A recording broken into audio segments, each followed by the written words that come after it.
Yeah. There we go. So, yeah, he's in the post office. In Seafront. Well, fine. I guess we'll go see the guy in the Seafront post office. But not yet! Let's just get the Forest of Myth already. A used coloring book. They're carrying around old human artifacts. It's very... I don't want to say suspicious, but it's suggestive of something. Just, wow, look at all the blood on her. Oh, is it gone? Is the blood gone on her? Blood's gone on her. Her skin absorbs it through osmosis.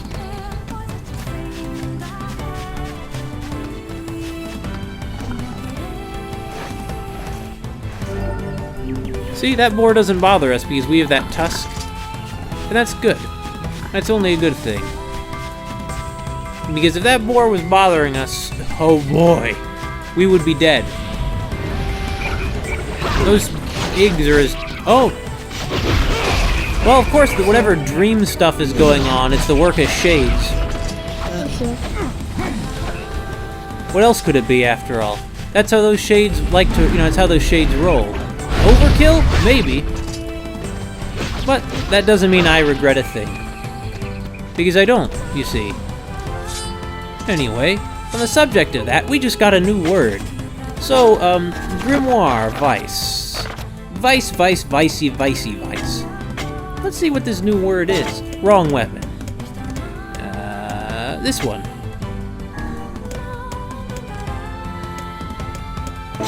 Must be a word for, like, this part. Right? Right? Yeah. Come on, Kaine.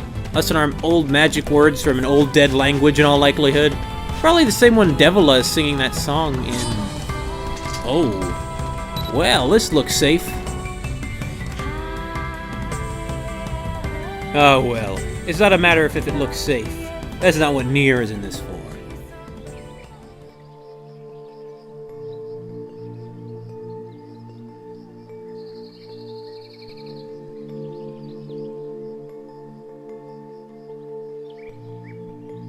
It sure is quiet here.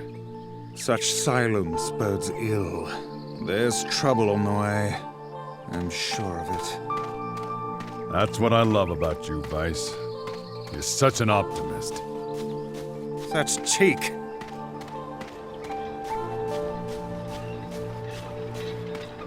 Where is Kaine? Why isn't she coming in here with us? I mean, this is like a wilderness, right? She doesn't mind wildernesses. On the contrary, she thrives in them. Well, whatever. There's a man over there, but first let's go scavenge whatever this is. Clearly he doesn't want it. Or she. Might have been a woman, I'm not quite sure. Not from this distance. Not in this light. Oh, it's a man.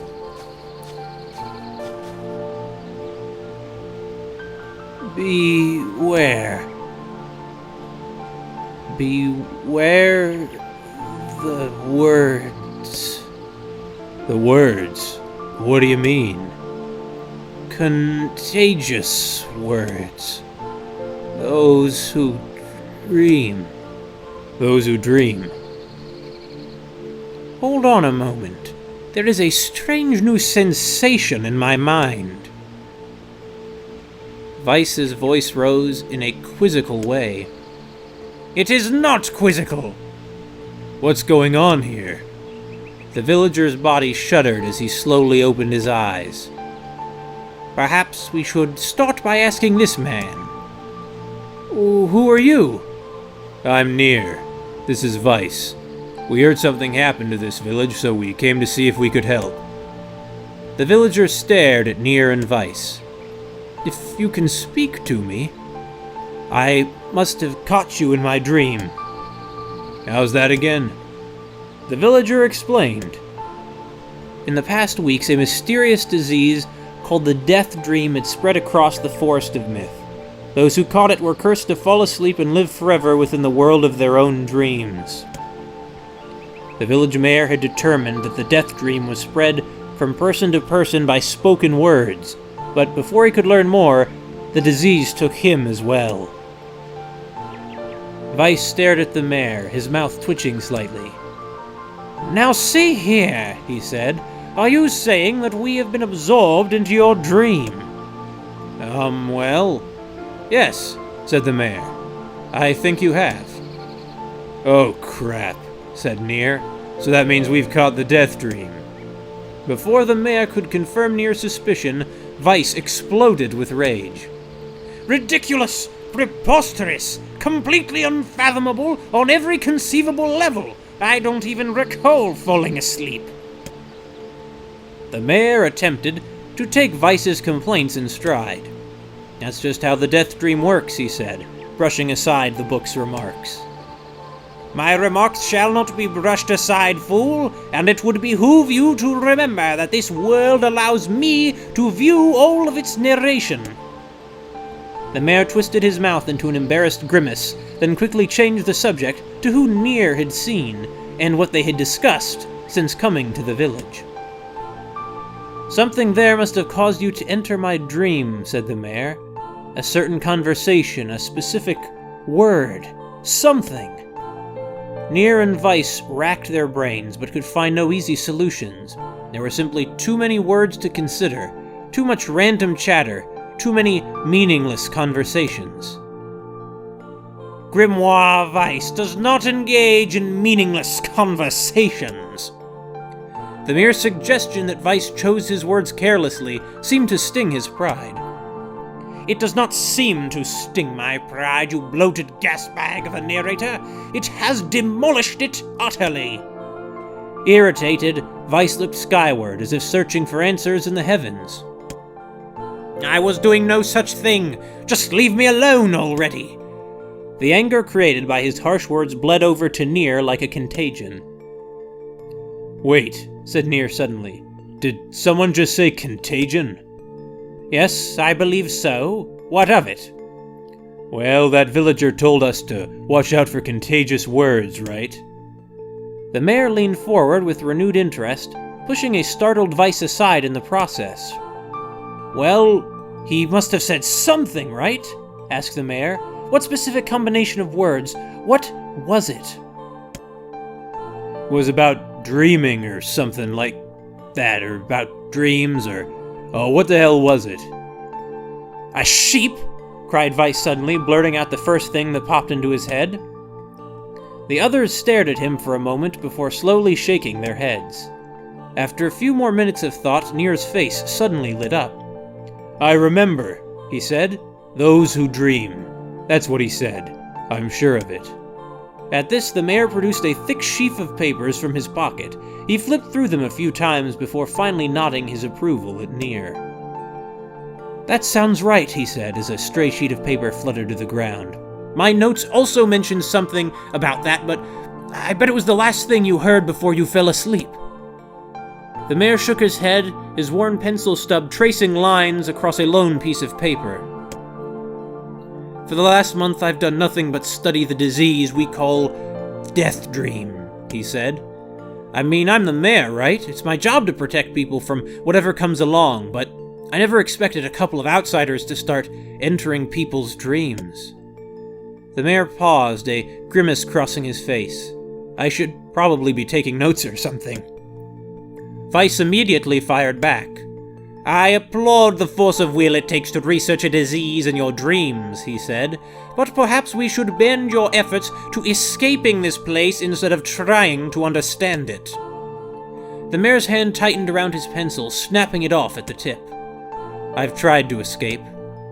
From the very first moment I realized I was locked inside my own dream, I've been looking for a way out, but I don't think it exists.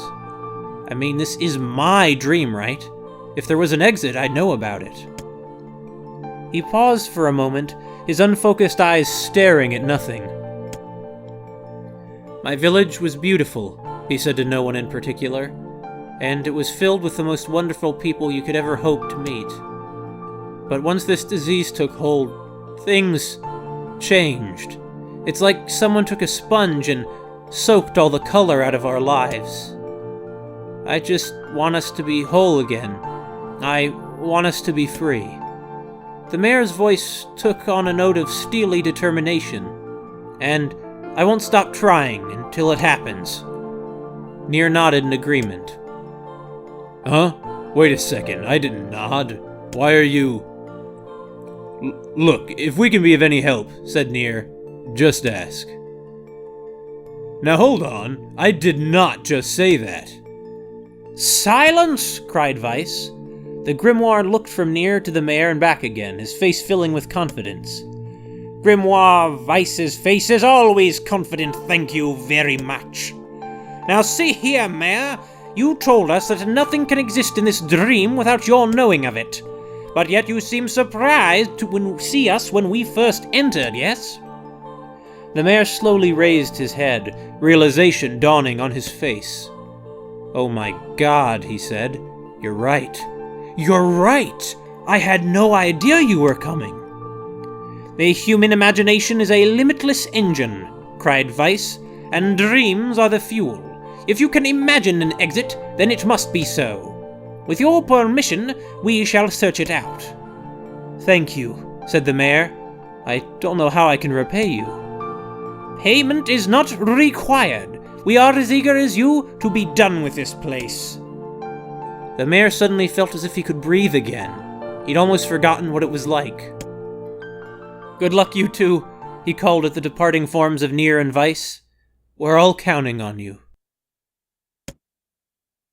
As Nier slowly faded into the misty forest, the mayor was struck by a sense of déjà vu.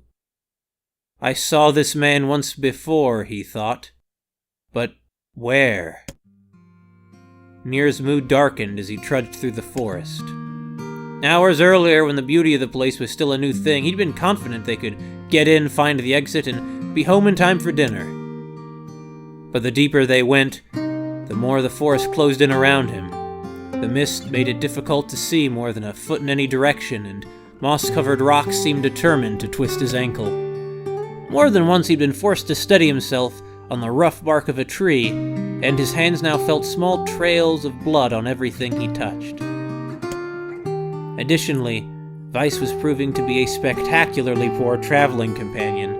Unhindered by either terrain or physical effort, he spent most of his time urging Nier to pick up the pace and grumbling about their slow progress. Finally, after Weiss muttered something about legless turtles being more adept at navigating the environment, Nier snapped. "You know what, Weiss?" he cried. "Go to hell. We're stopping. I need to rest for a few minutes before I throw up." Nier leaned against a tree and tried to stretch the knots from his back. "How can this stupid forest be so goddamn big?" he muttered to himself. The moment the words tumbled from his mouth, a cacophony of insects sprang to life. As if infuriated by his lack of respect, every imaginable form of buzz, click, and hiss roared out with a volume that rattled his teeth. Nier slapped his hands over his ears and screamed to be heard. "Weiss, what the hell is going on?" Nier could see Weiss's mouth moving, but he might as well have been shouting in a tornado. The insects screamed. The forest howled. And then, just as Nier's ears seemed ready to tear from his head and go running for cover, the sound diminished. Hesitantly, Nier removed the hand from his left ear and listened to the creatures of the woods.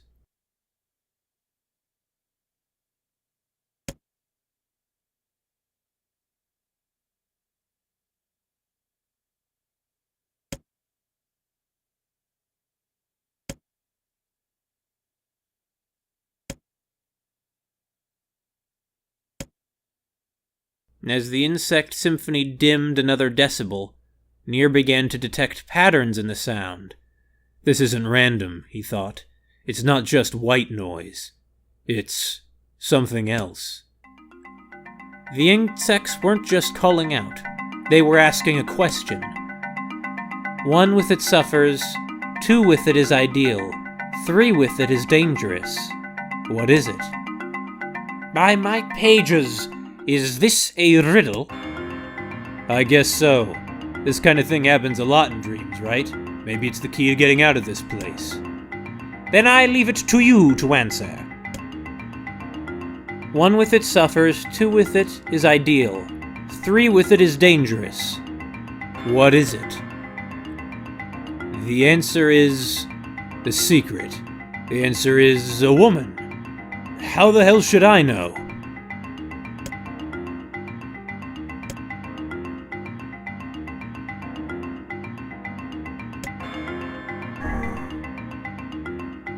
Inwardly furious that Vice left the task to him, Nier sighed and gave the only answer that made sense. It's a secret. Right? The sound of the insect stopped as suddenly as it began. The forest undergrowth parted before Nier, like a rippling wave opening a new path. "These forest arthropods are making a road for us," said Vice with glee. Pleased at passing the test, Nier moved on with new intensity. The path offered his body relief from the undergrowth, but gave even greater cheer to his mind. As long as they were on a path, their journey had a purpose. I guess the forest has accepted us, huh? Said Nier after a bit. Vice spun around to face his companion. "Do not mistake the will of this forest for some happy pet you can suddenly befriend. We have no idea where this path leads." As Vice finished speaking, the pair turned a corner and found themselves facing a clear forest spring. Smiling, Nier picked up a small rock and sent it skipping across the surface of the water. "Good heavens," said Vice. His surprise was understandable. Each time the rock struck the surface of the water, a musical note rang out. When the rock finally stopped moving and sank to the bottom of the spring, the ripples it left behind came together to form words. "I enter through the window, but I break no glass. When night falls, I vanish. What am I?" "Absurdly easy," barked Vice. "Now answer it." Nier grit his teeth and tried not to reach out and strangle his companion. He was right after all. This one is pretty easy.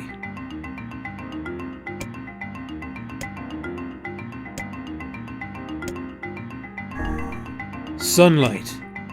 A plume of water suddenly burst from the spring. Sunlight filtered through the trees and reflected off the plume, creating a shimmering rainbow that spanned the entire horizon. "In all my years," said Vice softly, "I have never seen such a sight. Perhaps I have misunderstood the intentions of this place." Hey, look, cried Nier, awaking Vice from his daze. There's a house or something over there. Glancing in the direction of his friend's extended hand, Vice saw a small cottage nestled amongst the trees. That's weird, isn't it, Vice? I mean, who would build a house all the way out here? Nier walked over and pounded on the door. After a minute of solid banging, the door cracked open and a small man peered out. His body was cloaked from neck to toe in a large black cape, while his face was obscured by mist. Began Nier, but before he could get any further, the cloaked man held a hand up and began speaking. "I have 4 legs in the morning and 2 at noon, but I end the night with 3. What am I?" Nier tried to ask the cloaked man who he was and what he was doing there, but he simply repeated the question. "If we wish to engage this man in conversation," said Vice, "it seems we must answer his riddle." "Yeah, I suppose," said Nier. "Well, at least it's an easy one."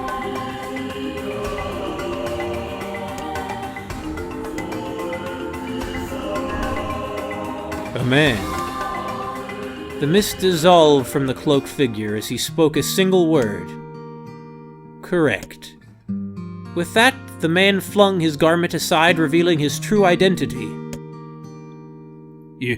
You're the mayor!" cried Nier. The small man slowly shook his head. "I am not the mayor you know. Now listen to my words. Long ago I saw a version of you that was not yourself." You saw what? I'm sorry, I don't understand a thing you just said. "It will make sense in time. At present, I simply congratulate you on cracking the seal of the Deathdream. Now, You must go to the man at the forest entrance."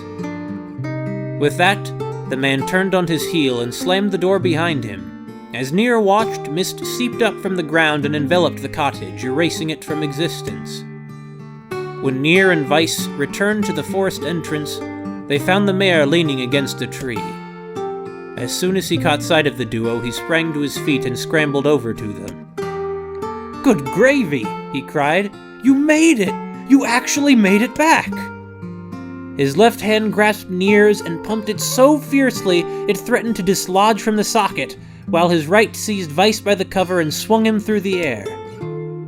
"Gah! By the heavens, stop shaking me, fool! We have not even told you if we were successful or not." The mayor smiled broadly and shook his head. "I'm just happy you're alive. I didn't think I'd ever see you again." Nier withdrew himself from the mayor's eager handshake with a slight smile. "We broke the Deathdream seal," he said. "At least I think we did." The mayor's face beamed as Nier filled him in on the details. When the tale was done, the three of them laid down on the forest ground and fell asleep. "Wait a second. That's crazy. Why don't we just lay down and go to sleep? This is one hell of a story." "Cease your endless prattle and go to sleep, fool! Fighting against the rules of this place is futility itself." Nier and the mayor obediently reclined atop the grassy earth. "Have you forgotten?" continued Weiss. "It is words that control the Deathdream, words that allow us to move from place to place.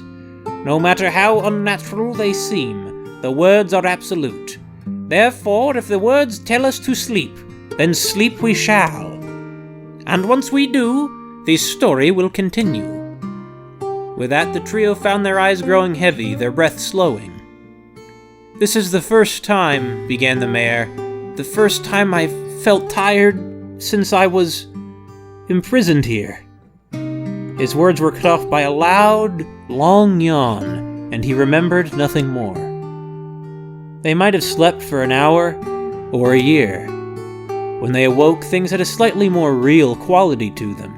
The mist felt thicker, the leaves greener. It was clear that they had awakened from their dream. Nier shook the mayor's shoulder gently. "Good news," he said. "We made it." "Oh, wow," said the mayor in an odd voice. "We did. I'm back." He blinked once, twice, as though not quite believing the sight before him. "You two have no idea how much this means. The Deathdream had started to spread through our village and I wanted to... Well, I thought I could figure out how to stop it, but I guess that wasn't the case. I must have caught the disease and become trapped in my own dream."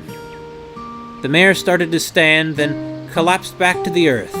He stared at his legs as if trying to remember how they worked, then glanced at Nier and shrugged.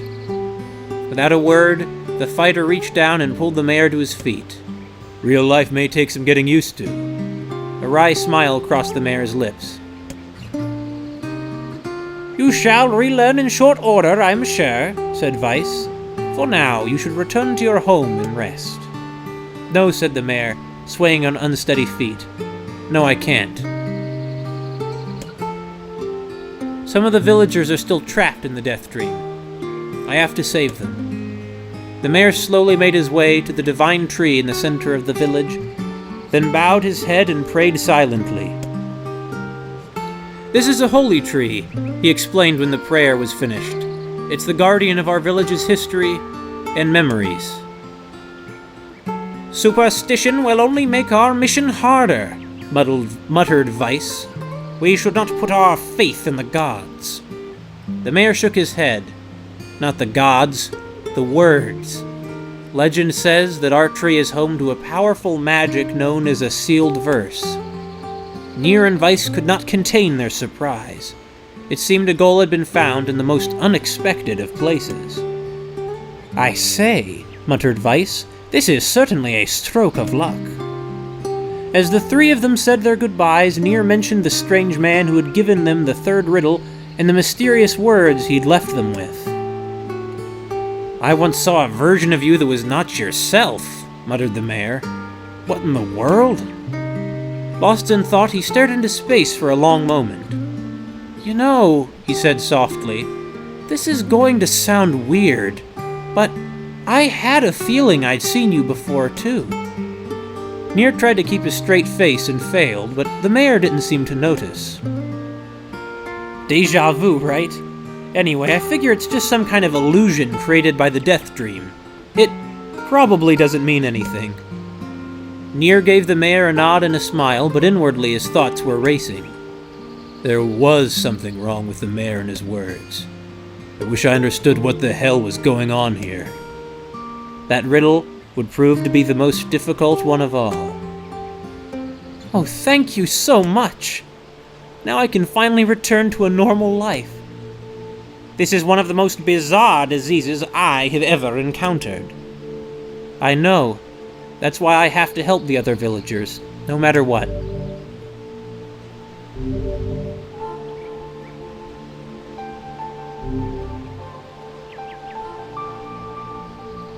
For a sealed verse, that didn't take much effort. Yes, all a touch too easy if you ask me. It's almost as if someone was guiding us to this village. You think too much, Vice. Yeah, who did that letter come from, though? In any case, yeah, that was something. I have never before seen a video game abruptly have a dungeon that is text-based. Much less that's more or less just a segment of a novel. It's like a short story. How peculiar. Well, are we gonna go... Well, Mayor, is there anything else are you gonna help everyone else, Mayor? I mean, I guess not. They actually live in a tree here, huh? So where's this tree that gave us the sealed verse? Well, I mean, obviously it's right here. I'll say, I really am surprised. I wouldn't think that that's where I would find a sealed verse. Oh no, I'm gonna have to go through all these people's dreams. That's fine, we can't just leave him like this. Although it really should be the mayor's responsibility. Maybe I'll save one more time before I go dive into a dream again. Who knows what kind of trouble you might run into in there. Well, Catherine, Yume, Nikki, I've learned there's a lot of trouble that can come out of dreams. You first. Wait a minute, you can't be asleep. Look at you, you're standing up. This must be another person infected by the Deathdream. It would appear that way, yes. Okay. Gods, please don't tell me we have to go back in there. I'm no good at this mind game crap. I'd rather hit something in the face and be done with it. Perhaps you should spend less time complaining and more time getting on with the mission. Yeah. I breathe air scented with death and resist the urge to laugh, for I know it will sound like the words of a madman. How long have I been in this fresh hell? My box, my prison, is tucked under a stairway in the long unused catacombs of some infinite castle. Outside, I hear the sounds of a funeral dirge that seems without end. Light has no place here. Wind is a forgotten friend. I pray for death to come, but he forsakes me. Time passes. An eternity slips by in the single tick of the clock. Someone knocks on my prison. Hey, anyone there? I hear an unfamiliar voice say. My savior. I claw at the door of my jail, embedding thick splinters under my ragged nails. I scream for help. I laugh. I sob. Surely this is a product of my addled mind. Surely it cannot be true. Help me, I cry. For the love of all the gods, help me.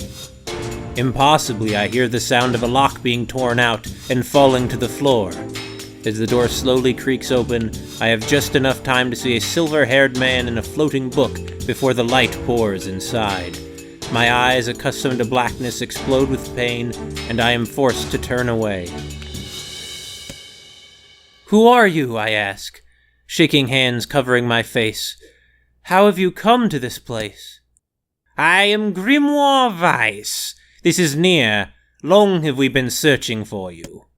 Now come, stand. We shall awaken from this nightmare together." The one known as Nier extends his massive hand and pulls me from the cell. Though my eyes are slow to adjust to freedom, my ears are as keen as ever, and they recognize the staccato sounds of heavy rain. "I never thought to hear the rain again," I whisper. "Would that this were not such a terrible storm," said Grimoire Weiss. "Look at your feet." I force my eyes open and see water pooling around my feet and lapping at my shins. There's so much of it. "Yes, and more comes each moment we delay. If we do not make good our escape, we shall all drown in this castle. We know that you are weak, but you are our only hope to survive this place." Time, that long-forgotten friend, made itself known again. I nodded my head and swore to save my rescuers, no matter the cost. The castle catacombs are a maze, twisting upon themselves like the endless entrails of a giant. I squint down the dim corridors and proceed north. What? Oh, well yeah, we're gonna go north. At the end of the corridor, I find a row of 20 gorgeous canopied beds resting atop a carpet of velvet. All are covered in a thick layer of dust and cobwebs. Searching for the door to the next room, I come upon a shapeless mass of gray matter. It has been shoved against the side of the wall, and despite my fever, I think I see the outlines of a door just beyond. When I reach out a finger and touch a piece of the mass, it turns to dust and drifts away on the wind. Realization slowly dawns, and I fall to my knees and weep. Corpses. I face a mountain of charred and crumbling corpses. I look from it to the beds and back again until the horror dawns full upon me. Someone has piled these bodies into a tower and set them ablaze. Whether they were alive or dead, I do not know, and sanity will not permit me to consider the proposition further. I make a sound, whether scream or laughter I cannot be certain. Then my mind grants me merciful blackness, and I find myself opening the door and leaving that most terrible of rooms. I squint down the dim corridors. Well, we just came from the south, so let's go east. North. Oh no.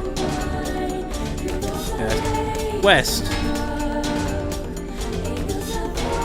At the end of the path, a row of heavy wooden casks lie on their sides in a dark chamber.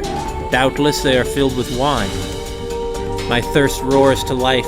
I cannot remember the last time my parched throat had relief.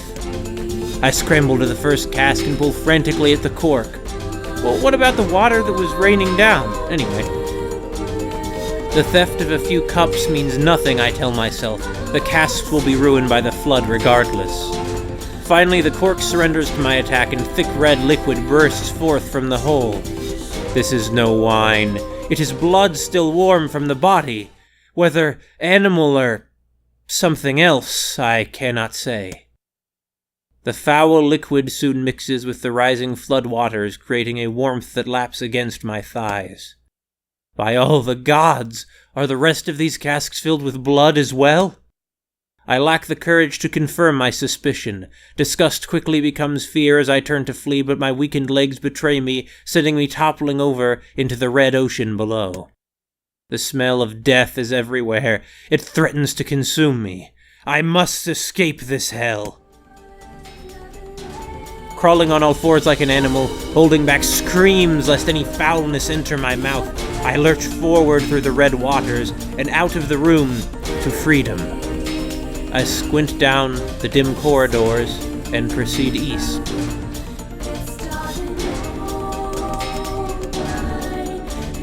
At the end of the path, the waters rise to my waist, exhausting me both physically and spiritually.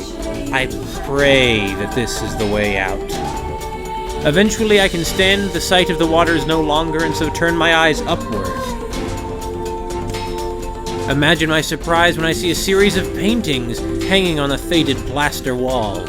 Each depicts a person in the prime of his life, clad in clothing of the highest quality. The styles, however, are strange to me, leading me to believe that these people had lived long, long ago. One subject wears an outfit that particularly catches my eye. It is constructed of a thin, breezy cloth and decorated with a motif of flowers and birds, while encircling the figure's waist is a leather belt of the most perfect construction. It is a stunning costume, even by modern standards. As I gaze at the portrait, I am struck by a desire to touch it with my own hands. Yet as I extend a single finger to the painting, I am gripped by a most unpleasant feeling. Staring closely at the image, I see it bend and warp into the shape of another finger. Something behind the picture is pointing at me. Is it another prisoner, a fellow inmate trapped for eternity in this place? I cannot let it pass, and so I seize the portrait with both hands and throw it into the water. The wall is hollow behind the painting, and inside I can just make out a body. Whether this is a prisoner, there would be no rescue. This poor soul is long dead.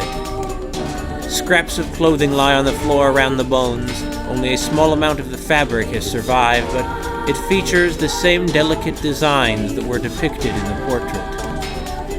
I have been admiring a row of corpses, blocked from view by portraits of each victim at their pinnacle.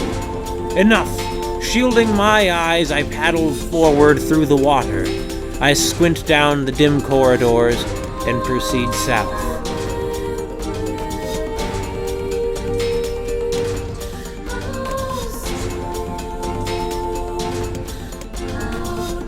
At the end of the path, I find myself in a great hall with only the sounds of rain for comfort.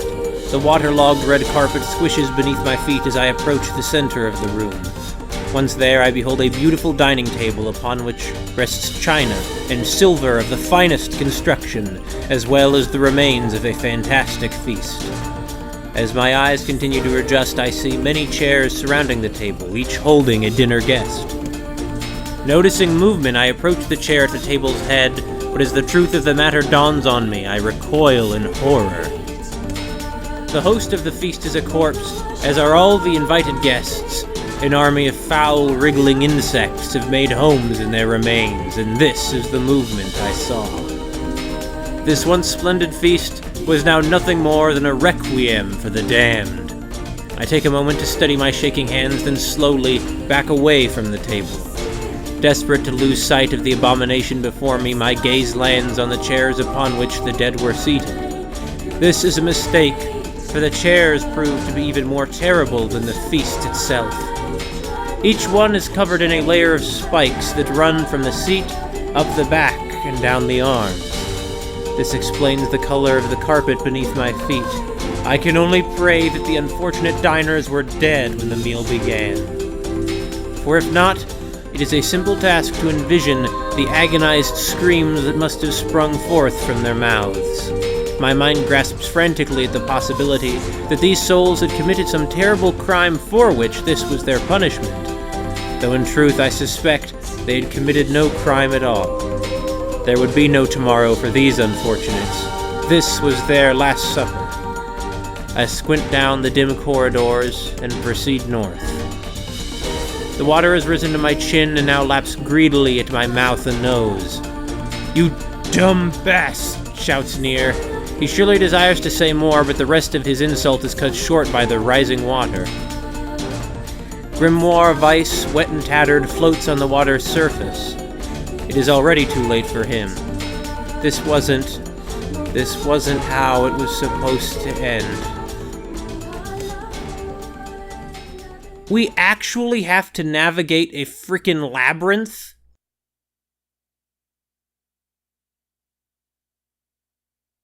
I mean, clearly this guy was trapped in a pretty terrible dream. I mean, this is some... It reminds you of like those... It's almost as horrific as the kind of things that are described by people under like hypnosis sometimes. Well, we can try again.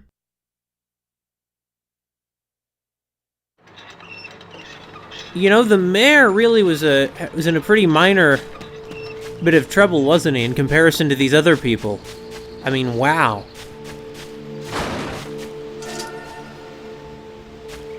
The strange thing is, though, that that for all of our strength, all of our weapons, none of these can do us any good. You know, once we're in this person's dream. You know what I need to do? I need to make a map of these hellish catacombs, didn't you say they were? Well, there's certainly enough corpses in them that they could qualify. Yeah, this is the least pleasant place Nier has been to by a wide margin.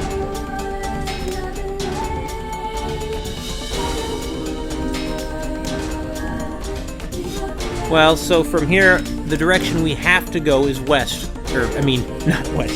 Is east. East is the only way out of here. It has to be east. I find myself in a great... Oh, this is the room full of this is the dining room.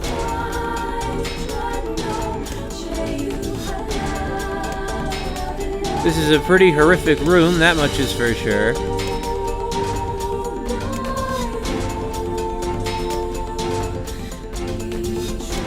It reminds me of a scene from some show I saw when I was a kid, and there was a scene where there was like a corpse and like worms fell out of the eyes or something.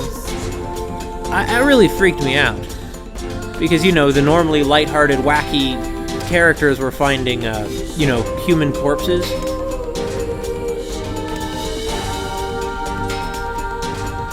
Okay, now here we go. We can get out of here because there is a way north from this room.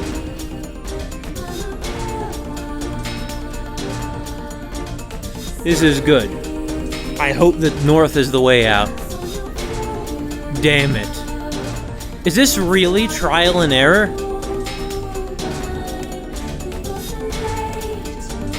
I consider this such a whatever.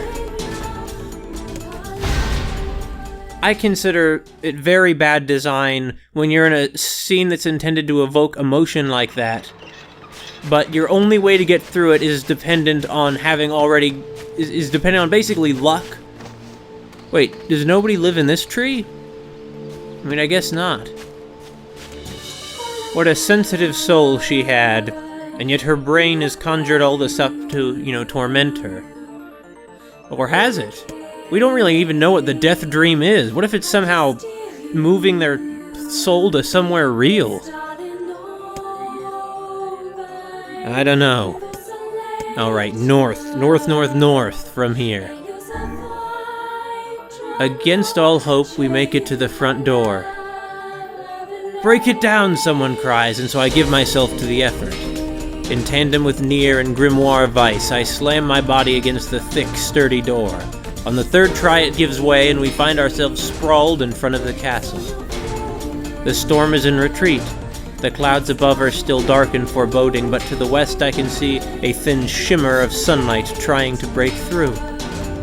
How can I thank you? I cry as tears join the rain on my cheeks. I would surely have died in there. Looking down, I suddenly notice that my dress is in tatters, and sheepishly try to cover my exposed skin. Your dress? Asks Vice. Then you are a woman, madam. Yes, I am. I proffer the two a smile. I suppose that comes as something of a surprise, seeing as how I exist only in the form of words. I can see that the one known as Nier is disappointed that the torn dress will be given no further description, but he hides it well. With a nod and a shrug, the three of us set forth to our awakening. But behind us, an awakening of another kind is taking place. Black smoke fills the abandoned castle, providing countless damned souls inside with their final shroud. And after a moment, the castle's windows shatter with a mighty roar. A fresh breeze blows through the hallways and corridors, clearing the smoke away for good. A fire in spite of the water, huh? As we watch in awe, uncountable black shadows slowly flicker to life, crossing to and fro in front of the broken windows. The castle's dead have awakened to their new life as shades.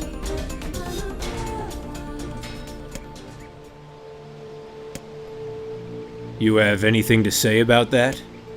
Hopefully there will be no labyrinth next time. I hear you.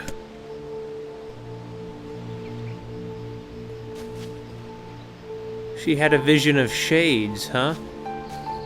So, maybe shades really are born from people somehow. Or was it a dream? Or rather, was it just a dream? Clearly it wasn't, since Nier could actually die in it.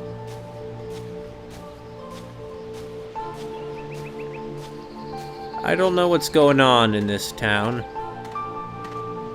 But one thing's for sure. There's nothing good about it. There is bad stuff going down here. And this confirms my suspicion that it does indeed have something to do with the shades.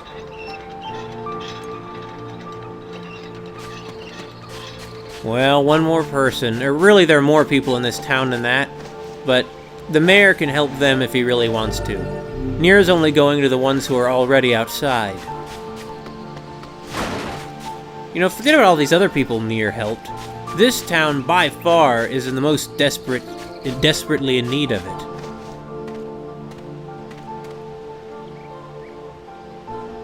It's interesting that she's removed the hood from her face.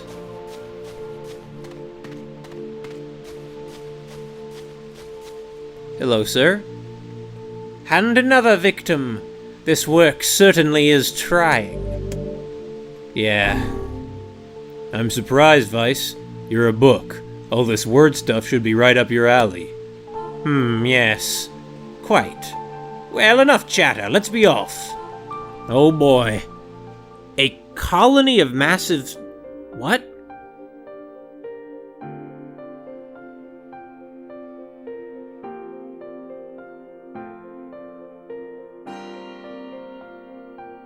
Since when do sculptures come in colonies?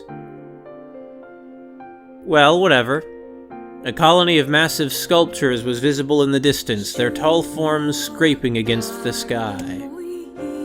Vice and Nier had never seen such a sight, and their eyes widened as they tried to take it in. Hey, Vice, we keep walking, but those things don't get any closer.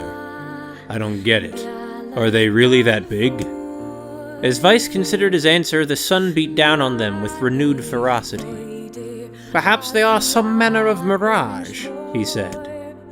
Under this heat, a mirage or two would hardly be an unexpected sight. Nier nodded and wiped the sweat off his brow, leaving a trail of sand in its place. He thought he'd never been so thirsty. The ancient road on which they walked was black and cracked with age. Here and there, thin wisps of grass pushed up through the rocky surface, as if defying those who had laid this material down over their home. The heat reflecting from the road made Nier lightheaded. Suddenly he dropped to his knees and slammed his hand against the black surface. God damn it, he said. Is this some kind of joke? Well, I'm not laughing. The complaining had already begun. Vice tried not to let his eyes roll too much. A joke, he said. No joke. This road leads to the city of art.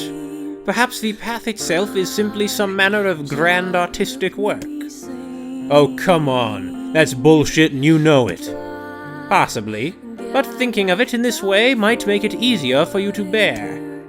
Nier glanced at Vice's grinning face, cursed silently to himself, and resumed walking. All these references to Vice's face, I thought he couldn't change his expression. As time passed, Nier's feet grew more painful, and his throat drier than he thought possible.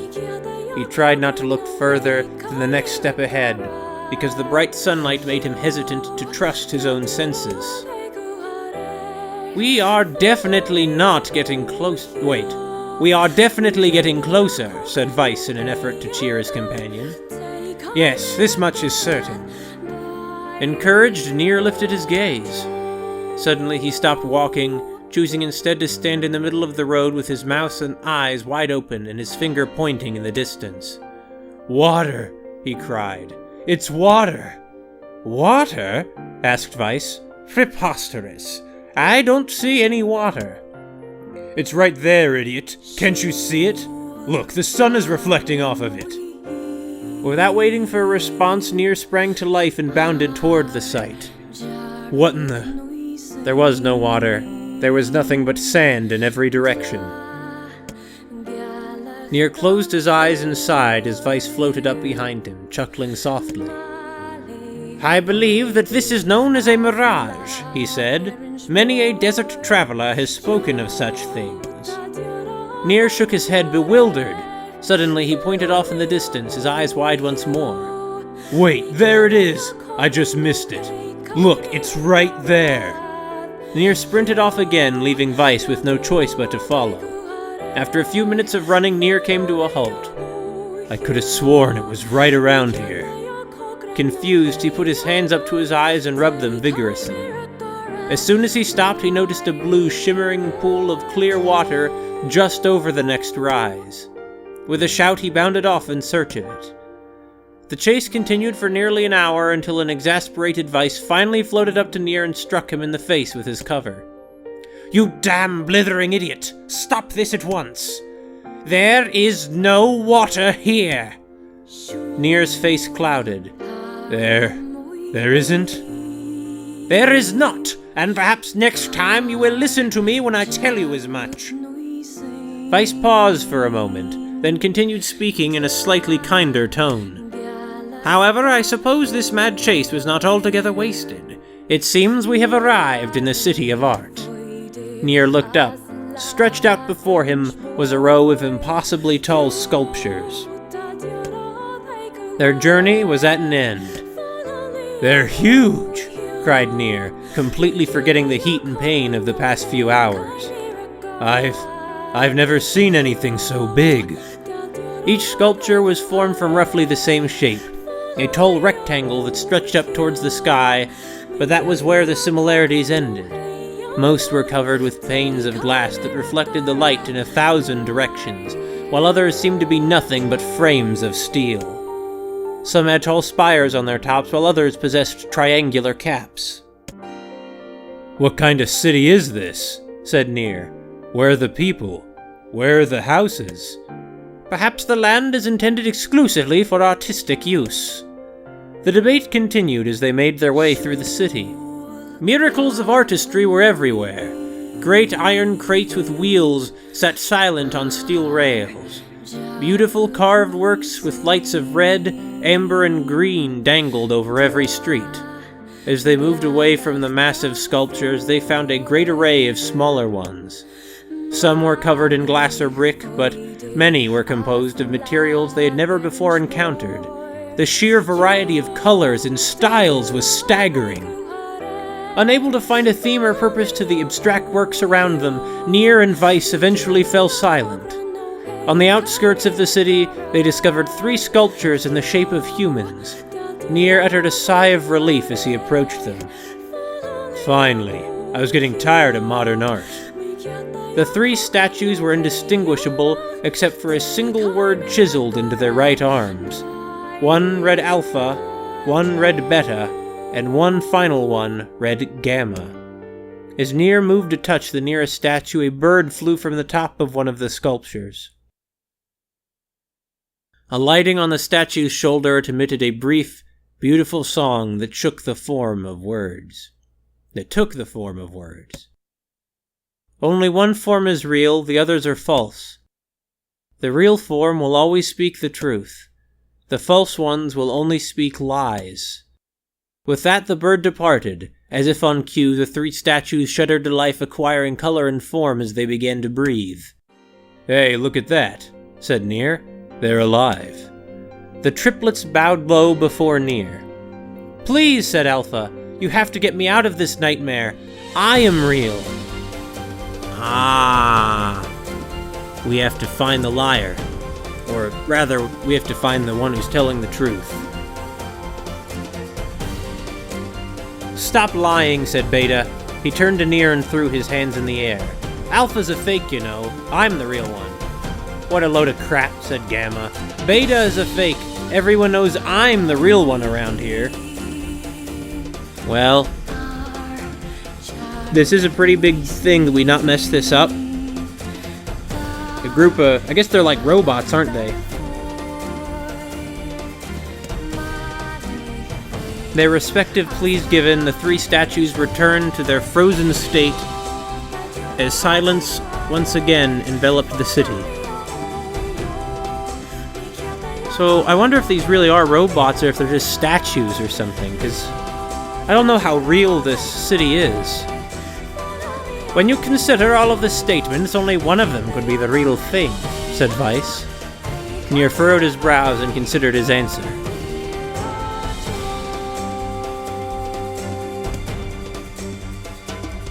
Well, so if only one of them does, eh? Well, let's take a look at their statements, shall we? You have to get me out of this nightmare, I'm real. And then the next one says Alpha is a fake and I'm the real one. And the last one says Beta is a fake, because they're the only real one. And the false ones only speak lies. Well, what are they saying? So the first one says, I am real. So Alpha says I'm real. Beta says that Alpha is a fake and you know, he is real. And Gamma says that Beta is a fake.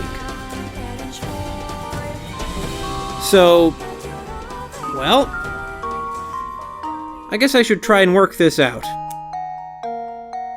So let's evaluate their claims one by one. So Alpha maintains that Alpha is real. So let's call Alpha being real A. So according to Beta, so Alpha says,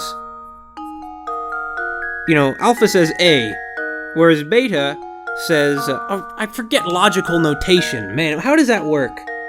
Like, how do you mark something as being false? Well, actually, the problem with logic notation is always like so-and-so, like, therefore so-and-so. And that's not really what this is it? Well, look, let's just say so. Beta says A is not true, but rather B is true. Well, actually, no. Beta not only... So Beta says A is false and B is true. So, yeah, let's symbolize A being false with... Well, that doesn't work. Okay, my notation system is falling apart, because Beta makes 3 claims. Those claims are Alpha is lying, Alpha is... well, actually, in this case, lying and being a fake are basically the same. So they're saying that what Alpha is saying is false. So A is false, B is real. And finally, Gamma. Gamma maintains that Beta is a fake. So, according to Gamma, B is false, and if B is false, that must mean that A is false, because B says... Or that must mean that A is real, actually. Because if B is the fake one, then A must be real. So like, if Beta is fake, then Alpha must be real, because Beta is lying about Alpha being the fake. But Gamma says Beta is a fake. Everyone knows that I'm the only real one. So let's call this claim that Gamma is the real one C. So, according to... So, Alpha says A, Beta says A is false. Not A, but B. Gamma says not B, but C. But, if we go with, not B, that means that A must be, you know, that Gamma is also maintaining A. So, who's the fake one? I still have no clue at all. I'm sure that some logically minded people will see this and think, oh, it's so obvious. But how would this work? Because Gamma, like Gamma, I feel like is the point at which it becomes more, you know, more complex. So Beta is a fake. Everyone knows I'm the only real one. So Gamma says I'm real. Beta is fake. Okay, let's evaluate the implications of this statement and then move up the list. If Beta, let's say that this statement is true. Beta is fake. In that case, of course, Gamma must be real. And if Beta is fake, though, that means that what Beta is saying about Alpha must be false. It must be true. But Beta could not lie, could not tell the truth, though Alpha must be the real one. The real one is Alpha. The eyes of the statues shone with an eerie light. The light grew stronger and stronger until Nier and Weiss were forced to turn away.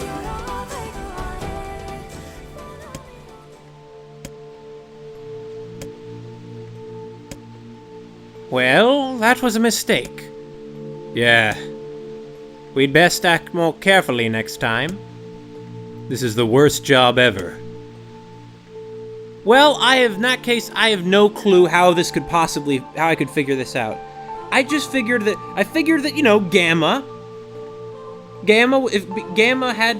if Gamma was telling the truth, then that would mean that Beta had to be lying, and those couldn't work, because that would mean that Beta was telling the truth, or fuck it.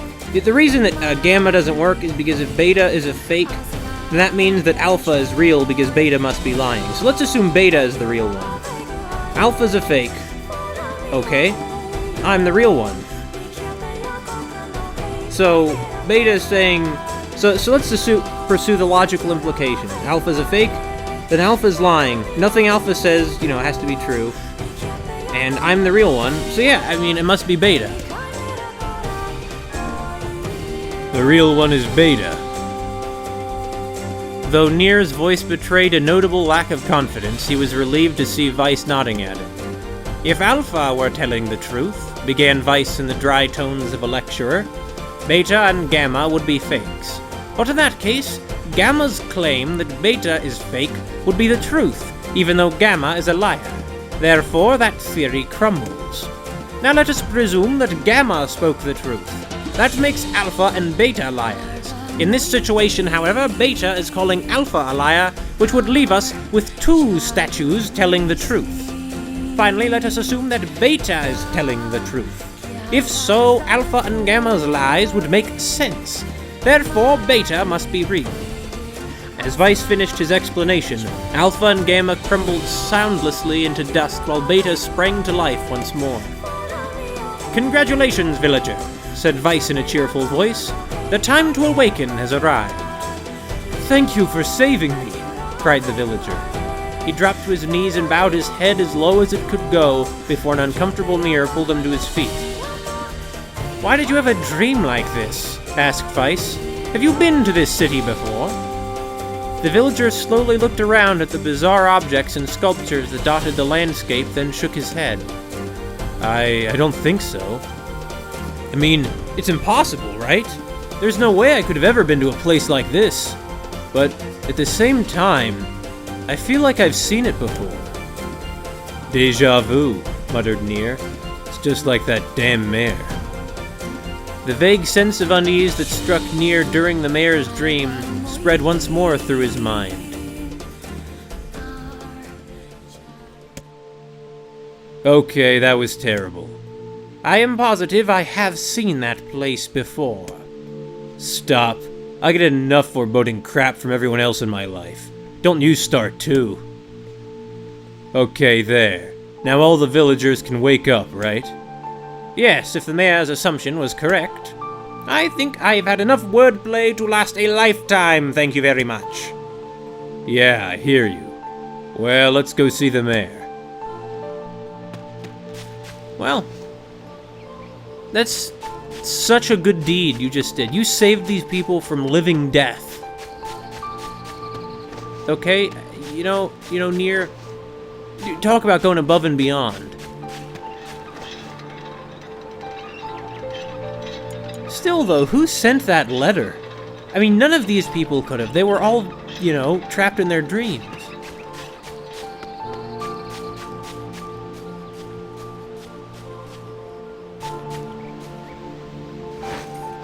Hold on just a moment, Mayor. It's odd that we find just a drug randomly lying around. Hello. Oh, thank you. Thank you so much. Here, I have something for you. Holy crap. I can really have this? Of course. It's apparently a weapon of some renown, but we have little use for it. Well, we appreciate it. Thank you again for everything. Yeah, you're welcome. So there were really only two other people in your city? I simply cannot bear another of these infernal conversations.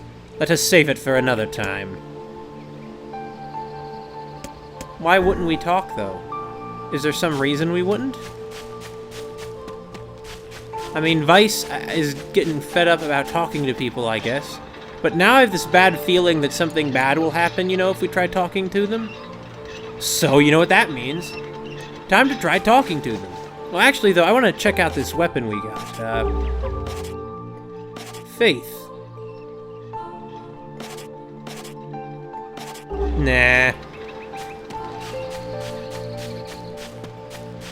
It would have been a nice money if we hadn't been, nice sword if we hadn't been doing all these jobs. Nah, let's talk. Oh, it's you. Can I talk to you for a minute? Here, over here. These are my neighbors. I was just telling them about the dream I had. You know? The one you rescued me from. They don't believe me. They say I'm making the whole thing up. Who could invent something like that? I remember the darkness. I remember the screams. Listen, you have to back me up here. They think I'm crazy. They need to understand. Tell them how you pulled me out of that cell and there was water everywhere and how it was rising so quickly. Part of me was convinced you'd rescued me only to let me drown, I don't want to drown. People talk about how it's peaceful, but I think they're lying. And tell them about the bodies. The bodies. Oh gods, there were so many of them. There was the room with the beds and the corpses, like pieces of charcoal. I keep thinking about the fire and how hot it must have been, but then I don't want to remember it anymore, so I think about the wine. Only it wasn't wine. It was blood, and it was still warm. Sometimes I can still smell it. I'll be eating a piece of pie or something, and all I can smell is that warm blood mixing with the rising water. It's hard to eat now. When I see a table, I think about that feast and the guests, and how the carpet squished beneath my feet when I walked. I don't know. It's weird. The pictures are maybe the worst. I keep wondering if they knew they were going to die, and how they could sit still knowing that each stroke of the brush is a step closer to death. I think about stuff like that a lot now. Actually, I have a hard time thinking about anything else. I don't sleep much. Sleep is hard. I see such terrible things when I close my eyes. Anyway, I was hoping you'd tell my neighbors so they'd... Where did they go? They left a while ago, said Nier quietly. Doubtless they find your dream a bit disturbing, said Vice. Perhaps you could find something else to talk about with them, Such as the weather, or kittens. The villager smiled softly at Nier, but the smile soon faded from her face. As the two of them slowly backed away, they could see tears beginning to fall from the corners of her eyes.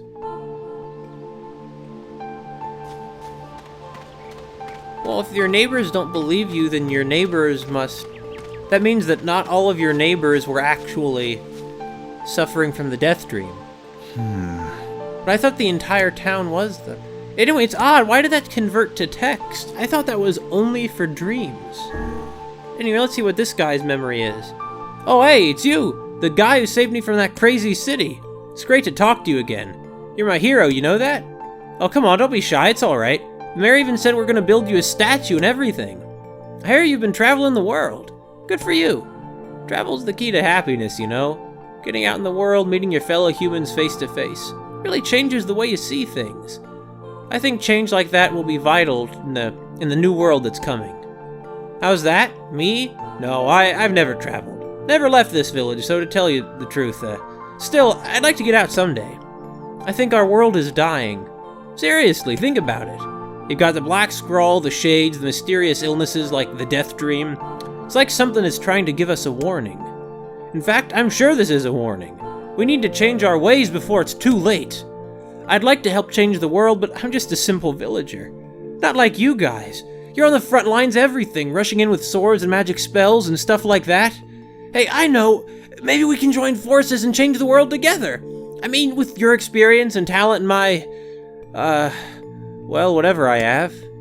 Anyway, I think we could really make a difference. This world needs a leader.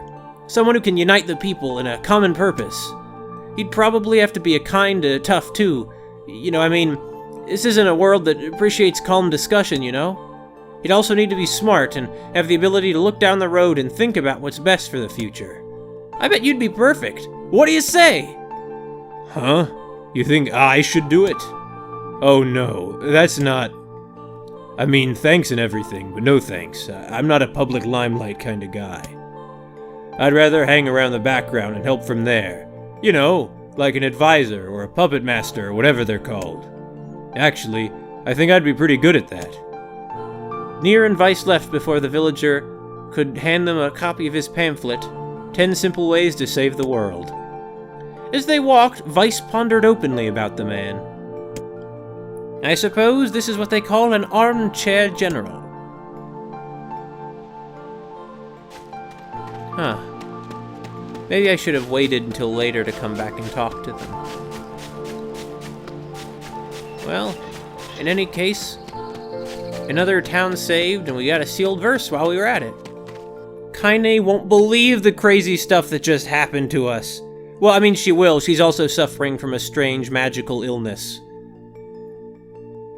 But anyway. So how was the village? Oh, it was truly magnificent. There are no words, really. Huh. Neat. Let's go back to Popola. She'll probably want to know what's going on in there. Alright. Yeah, it was pretty neat. You would have liked it, Kaine. You should have come in with us. I'm sure you would have had a grand time.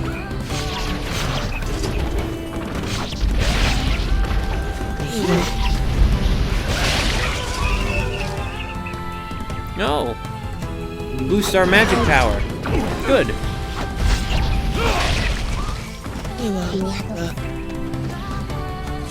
You see, you're good for some things, Kaine. Like killing shades.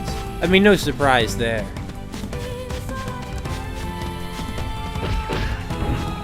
Well, that shade is good as dead. We don't need to worry about killing that one.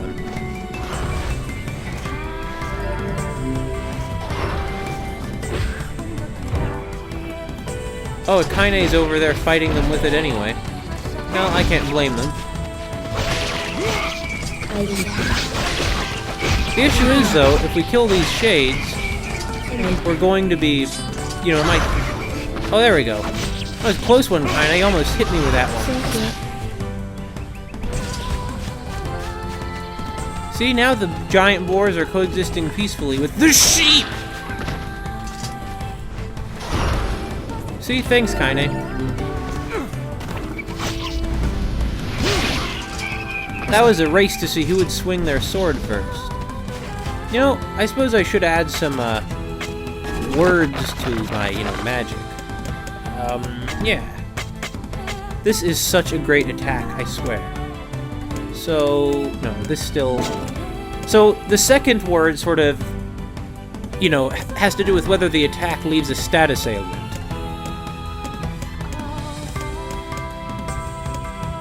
There we go.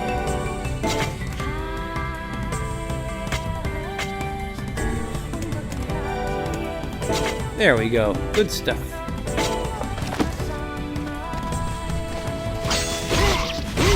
Thought you could hide behind that rock, did ya? Oh, another one. Don't worry, Kaine, I got this one. Yeah, she couldn't help but worry. Shooting that attack right at us. Man, the shades just never stop coming, do they? I used to think that, we wouldn't have to worry about them, that shades don't appear in these parts.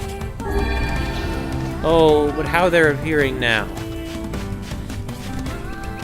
Yeah, I have a feeling that all these bad things that are going on are a sign that the Grimoire Noir is going to make its move. Or is getting ready to make its move, I should say. Yeah, this is more the kind of stuff Nier is good at. Navigating labyrinths, that's one thing. Although that labyrinth was so simple, it's almost not worth calling a labyrinth, if we're being honest here.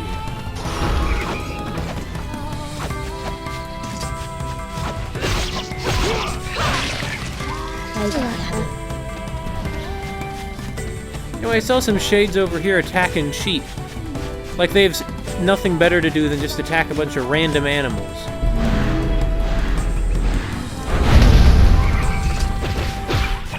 It's a shame they weren't all together in a group, or imagine how many I could have taken out.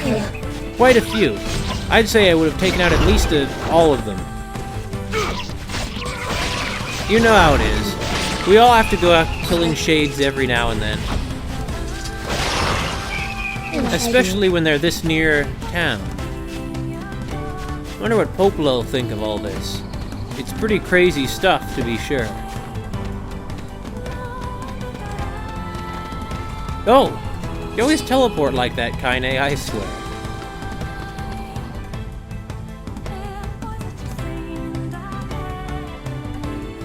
Nier's been going out for extended periods for a while now, for months. It's probably, I don't know, it might be the end of April at this point.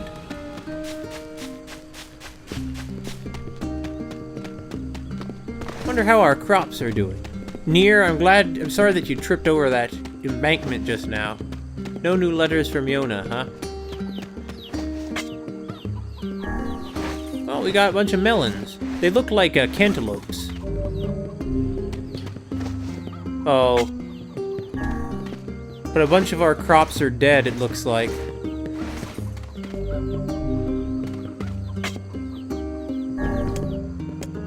What a shame. Or will they grow if you give them time? I'll give them some more time. That's what I think I'll do. But most of our gourds, though, are doing pretty well. You always do better if you have fertilizer. No surprise there. Of course, the fertilizer Nier is buying is probably, dung. Well, Yona's fine. Let's go see Popola. I'm sure she'll want to hear what was going on there, and probably tell us how it ties ominously into current events. Current events are not happy. Nothing too good's been happening lately, except for things like, a lot of shades have been dying, so that's good. Really, Nier must be the single most powerful shade killer in the world. Or I don't know, the world's a big place. Who knows, maybe out in China there's some crazy shade-killing warrior. You could be like one of those heroes from Romance of the Three Kingdoms. Maybe the guy who's like the big, loud, tough guy. Come to think of it, I feel like it's been a while since we took a look at this room. So it has.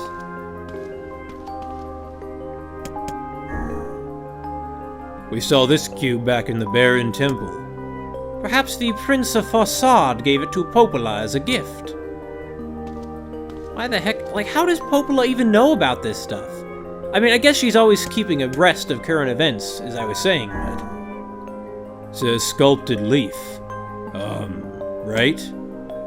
This is the first sane thing I've seen in this room. Oh, I see. It's just a gallery of things that had sealed verses in them. The leaf indicates the tree. Odd how it glows so brightly, though. Especially since there's probably some sort of light source in there.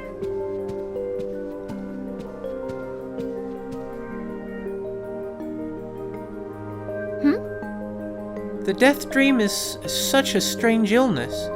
I'm so happy you saved those people. Yeah. Dealing with all those words was a pain in the ass. Even I, with my natural love for words, have no desire to visit that place ever again. You guys did well. You better believe we did. Nier. Huh? I almost forgot. Yona was looking for you. Oh? She said she needed something from you. Time to go play daddy for a bit, huh? Yeah, I guess so. Thanks, Popola. Yeah, she wants you to, tutor her. What's odd about all this is it almost sounds like we were... what did Nier and Yona's dreams have to do with the Deathdream?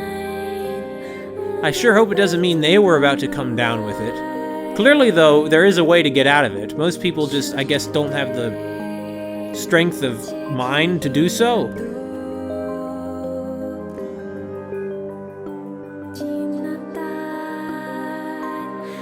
Then again, so those other two people's dreams, it wasn't like the mayor, where they, could have gotten out. They were literally trapped. one person in a little cell, well, that woman was, and, you know, man, that's really gonna traumatize them. Like, they won't get over that for a long time. Nier, you're a real savior. The minstrels shall be composing songs of you for generations to come. Nier's no ordinary guy.